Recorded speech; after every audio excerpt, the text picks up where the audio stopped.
குருடி சரணம் யூடியூப் நண்பர்கள் அனைவருக்கும் அடியேனின் அன்பான வணக்கங்கள். நான் உங்கள் குருமணிகண்டன் பேசுகிறேன், பொள்ளாச்சியில் இருந்து.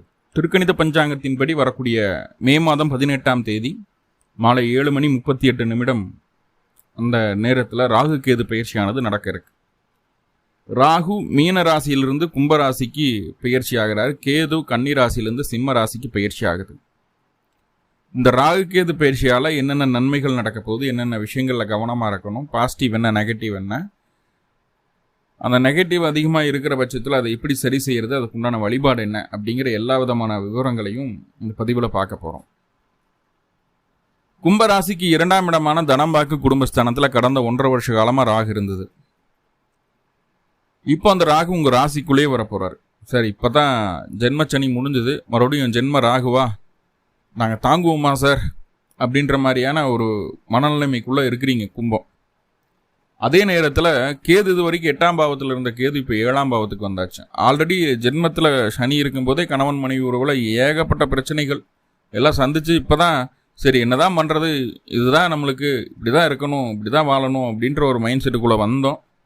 அதுக்குள்ளே கேது அப்படிங்கிறது 7ஆம் இடத்துக்கு வந்து மறுபடியும் குட்டையை குழப்ப ஆரம்பிக்க போகிறாரா அப்படின்னு ஒரு ஏக்கமும் உண்டு கும்பத்திற்கு.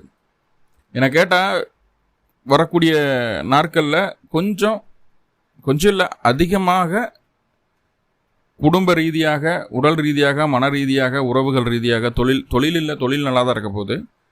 இது மாதிரியான விஷயங்களில் பாதிக்கப்படக்கூடிய ராசிகளில் கும்பராசியும் ஒன்று. கண்டிப்பாக அதை சொல்லியே ஆகணும். ஆனால் இதுக்கெல்லாம் சிம்பிள் சொல்யூஷன் இருக்குது. அந்த சொல்யூஷன் இந்த பதிவோட கடைசியெல்லாம் கண்டிப்பாக சொல்கிறேன் நான். இப்போ ராகு கேதுனா என்ன அப்படிங்கிறது முதல்ல தெரிஞ்சுக்கலாம். ராகு கேது அப்படின்னா சாயா கிரகங்கள், நிழல் கிரகங்கள், எப்போதுமே பின்னோக்கி நகரக்கூடிய வக்ர கிரகங்கள், கண்ணால் பார்க்க முடியாது, அதான் நிழல் கிரகம்னு சொல்கிறோம் இல்லையா, ஷேடோ பிளானட்ஸ். இதெல்லாம் நம்மளுக்கு தெரியும். இதில் நிறையா விஷயங்களை சொல்லியிருப்பாங்க இந்த ராகு கேதுக்களை பற்றி, இந்த மாதிரியான விஷயங்கள். ஆனால் ஆக்சுவலாக ராகு கேது என்ன பண்ணுது அப்படின்னா, ராகு உங்களுடைய தந்தை வழி முன்னோர்கள் செய்த நல்ல கெட்ட கர்மாக்களை, அதற்குண்டான பலாபலனை இந்த ஜென்மத்தில் உங்களை அனுபவிக்க வைக்கிறது ராகு. கேது அப்படின்னா தாய் வழி முன்னோர்கள் செய்த நல்ல கெட்ட விஷயங்களை, அதற்குண்டான கர்மாவை இந்த ஜென்மத்தில் அனுபவிக்க வைக்கக்கூடிய வேலையை செய்யக்கூடியது கேது. இப்போ சனி தானே சார் கர்மகாரகன். சனி வந்து கர்மகாரகன் அப்படின்னா நீங்கள் செய்த சுய கர்மாவால் அனுபவிக்கக்கூடிய நன்மை தீமைகளை சொல்லக்கூடியது சனி. டிஃபரன்ஸ் நிறையா இருக்குது. ஓகே சார், இது ராகு கேதுனுடைய தசாபுத்தியில் தானே அதெல்லாம்? அப்படி கிடையாது. ராகு நின்ற நட்சத்திரநாதனார், என்ன வீட்டுக்கு அதிபதியாக, எந்த வீட்டில் இருக்கிறாரு, அந்த வீட்டு அதிபதி எப்படி இருக்காங்க, லக்னப்படி என்ன ஆதிபத்தியம் ராகு வாங்கியிருக்கு அப்படிங்கிறத பொறுத்து பலாபலன்கள் மாறும். ஆனால் கோச்சாரத்தில் ராகு முழுக்க தந்தை வழி முன்னோர்களையும் கேது தாய் வழி முன்னோர்களையும் நினைவுபடுத்திக்கிட்டே இருக்கும். இதில் எந்த மாற்றமும் இல்லை. ஸோ அந்த ராகு கேதுக்களாகட்டும், உங்களுடைய முன்னோர்கள் நன்மையை நிறைய செய்திருந்தாங்க அப்படின்னா இந்த காலகட்டம் பெரிய பாதிப்புகளை நீங்கள் அனுபவிக்க போகிறதில்ல உறுதியாக. இல்லை அவங்க ரொம்ப ஒரு வக்ர புத்தி உடைய முன்னோர்கள் அப்படின்னு உங்களுக்கே தோணுச்சு அப்படின்னா தயாராக இருந்துக்கோங்க. ராகு உங்களுக்கு அந்த பலனை கொடுக்காம போகாது. சரி, ஓகே. இப்போ ராகு ராசிக்குள்ளே வந்தாச்சு, கும்பராசிக்குள்ளே வந்தாச்சு. மே மாதம் 18ஆம் தேதி என்ன பண்ணுவார்? ராசிக்குள்ளே வந்ததையும் முதல்ல உங்களுடைய தன்னம்பிக்கையையும் தைரியத்தையும் ஒன்றுமே இல்லை அப்படின்னு ஜீரோ பண்ணுவார்.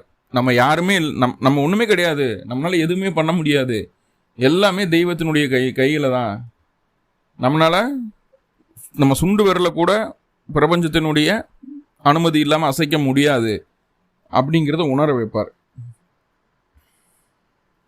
வீட்டில் இருக்கக்கூடிய பெண்களுக்கு அதீத மன அழுத்தத்தை, மன உளைச்சலை கொடுப்பார். உங்களுக்குமே உடல் ரீதியாகவும் மன ரீதியாகவும் பாதிப்புகளை ஏற்படுத்தும்.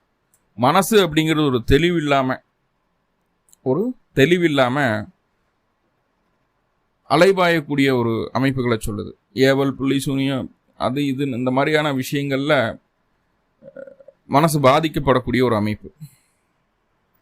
அப்போது தன்னம்பிக்கை இல்லாமல் போயிடுது, சுய முயற்சி அப்படிங்கிறது அப்படின்னா என்ன விலை, எங்கே விற்கிது அப்படின்னு கேட்குற மாதிரியான சூழ்நிலைகள் ஆகிடுது. சோம்பேறித்தனம் அதிகமாகிடுது.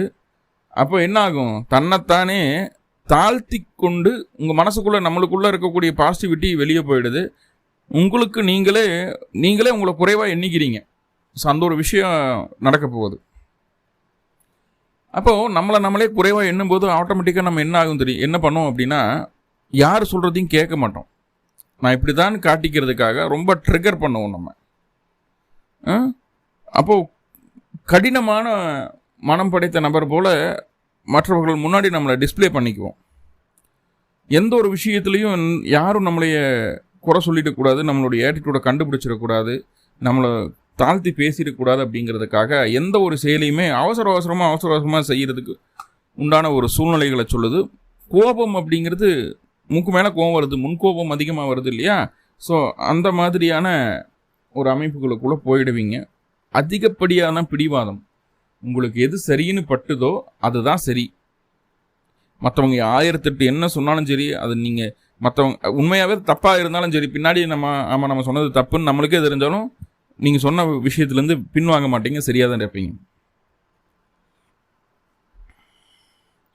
அப்படி உங்களுடைய தனித்திறமை, அதாவது தனித்து யோசித்து கொள்ளக்கூடிய ஒரு தன்மை, அந்த சிந்தனை, அந்த ஐடியாவே உங்களுக்கு பல வழியிலையும் பிரச்சனை கொடுக்குது.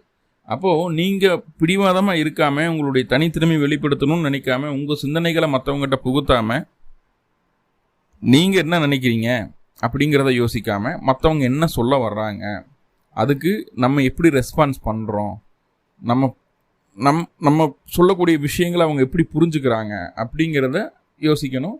மற்றவங்களுக்கும் கொஞ்சம் ஸ்பேஸ் கொடுங்க, டைம் கொடுங்க.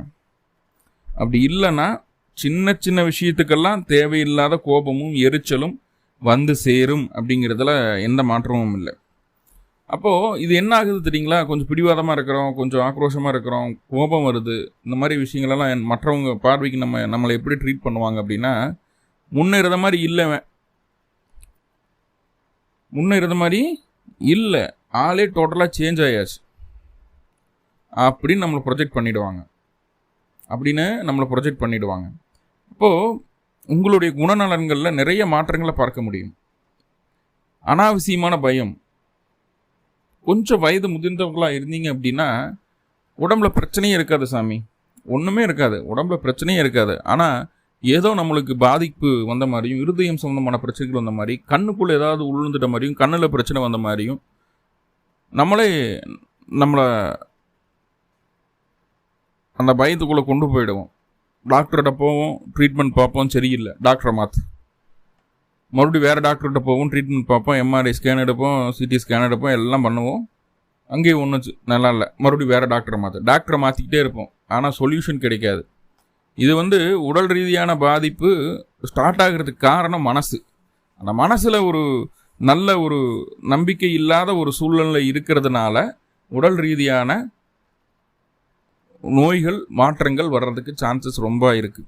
உடம்பே மெலிஞ்சு போயிடுவோம், கொஞ்சம் முகம் கருத்து போயிடும், அந்த பளபளப்பு இருக்காது, முன்னாடி இருந்த பளபளப்பு முகத்தில் இருக்காது இந்த காலகட்டம். ஓகேவா? ஸோ அதை கொஞ்சம் பார்த்துக்கிட வேண்டியது இருக்கும். அடுத்தவங்க சொல்கிறக்கூடிய நல்ல விஷயங்களை கூட இந்த காலகட்டம் ஏற்றுக்கிட மாட்டோம்ங்க. ஸோ இது குடும்பத்துக்குள்ளேயும் பெரிய பிரச்சனைகளை கொடுத்து, ஆல்ரெடி குடும்பத்துக்குள்ளே நிறைய அரசியல் போயிட்டு தான் இருக்குது கும்பத்துக்கு. ஏன்னா சனி வேறு இப்போ 2ஆம் இடத்துக்கு போயிட்டார். அப்படிங்கும்போது சனி 2ஆம் இடத்துல இருக்கிறனால நிறைய நன்மைகள் இருக்குது. அதை பற்றி நம்ம தனியாக பேசியிருக்கேன், அதோட வீடியோ நம்மளோட சேனல் இருக்குது, பார்த்துக்கிடுங்க. ஆனால் இங்கே ராசிக்குள்ளே ராகு வரும்போது சனியை தாண்டி ராகு தான் பலமானவர். இப்போ அவரோட விஷயந்தான் அதிகமாக பேசுவீங்க.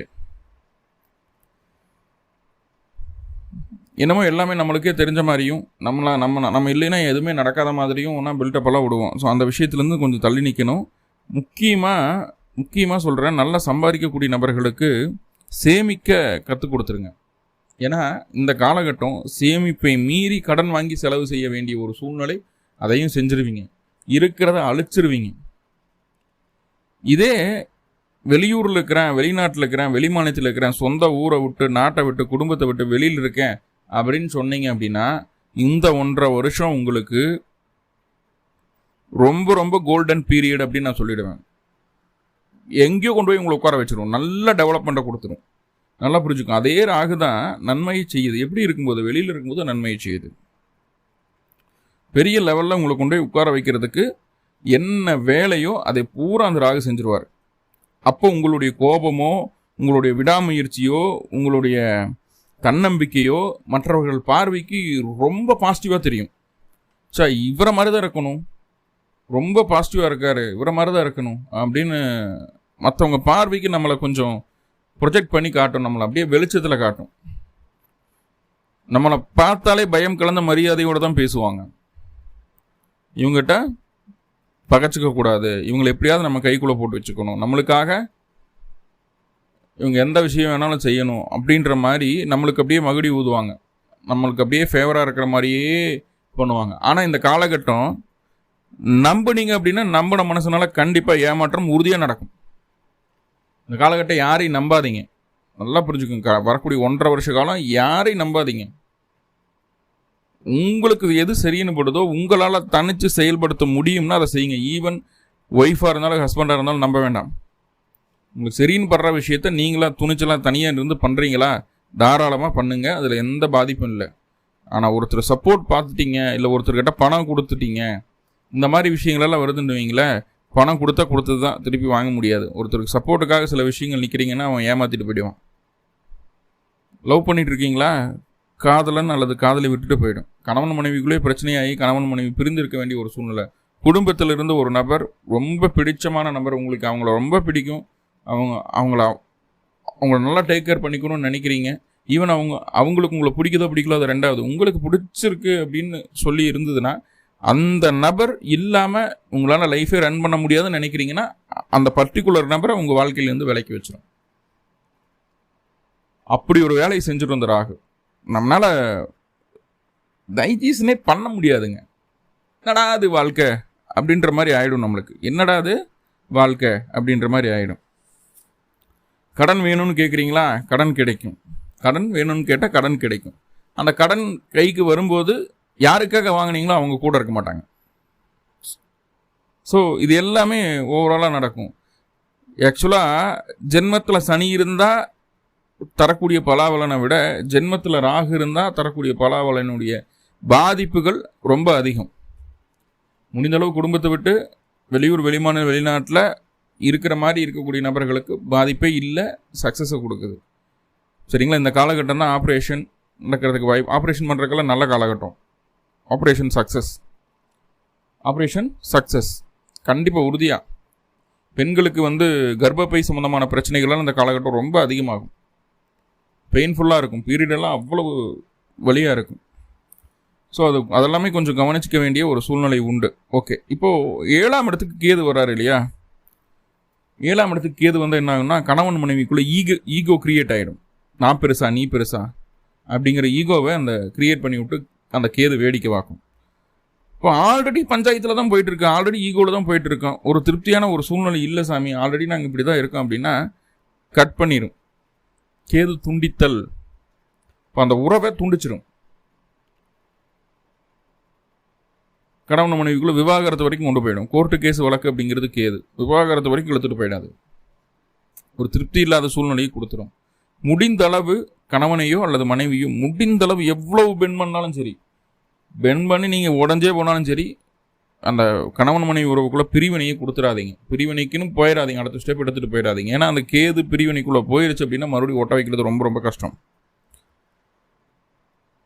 முன்னாடியே சொல்ல மாதிரி காதல் அப்படிங்கிற விஷயத்துலையும் பிரேக்கப் அப்படிங்கிறத நிறையா பார்க்க வேண்டிய ஒரு சூழ்நிலை உண்டு அப்படிங்கிறத சொல்லுது. சரி, இது கணவன் மனைவி உறவில் மட்டும்தான் அப்படின்னா பொது ஜன மத்தியிலேயே உங்களுக்கு கிடைக்க வேண்டிய நல்ல மதிப்பு மரியாதை கிடைக்காது. ஈவன் நீங்கள் பொது காரியங்களை அதிகமாக ஈடுபாடோடு தான் இருப்பீங்க. வெளியில் இருக்கிறவங்க கஷ்டப்படுறவங்களுக்கு முடிந்தளவு உதவிகளை செய்வீங்க, அவங்க நல்லபடியாக பார்த்துக்கிங்க. சர்வீஸ் மைண்ட் ரொம்ப அதிகமாக இருக்கும் இந்த காலகட்டம்.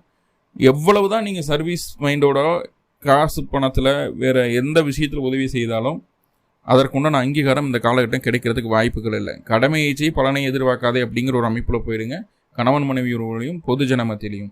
3வதாக பிஸ்னஸ் பார்ட்னர்ஷிப் போட்டு பிஸ்னஸ் பண்ணுறீங்கன்னா முதல்ல கவனமாக இருங்க. அவன் ஏமாற்றிட்டு நம்ம கிட்ட இருக்கிற காசையெல்லாம் சுருட்டிட்டு ஓடுறதுக்கு ரெடியாக போகிறான் அப்படின்னு புரிஞ்சுக்கோங்க. அப்போ எப்போ அந்த ராகு கேது பயிற்சி ஆகுது அப்போ இருந்தே அவங்க அவங்க எவ்வளோ காசு எடுக்கிறாங்களா, பிடிக்கிறாங்களா, கணக்கு வழக்கெல்லாம் சரியாக போகுதோ அப்படிங்கிறது கொஞ்சம் ஃப்ரெண்ட்லி மூவோடவே அதை பார்த்துக்குங்க.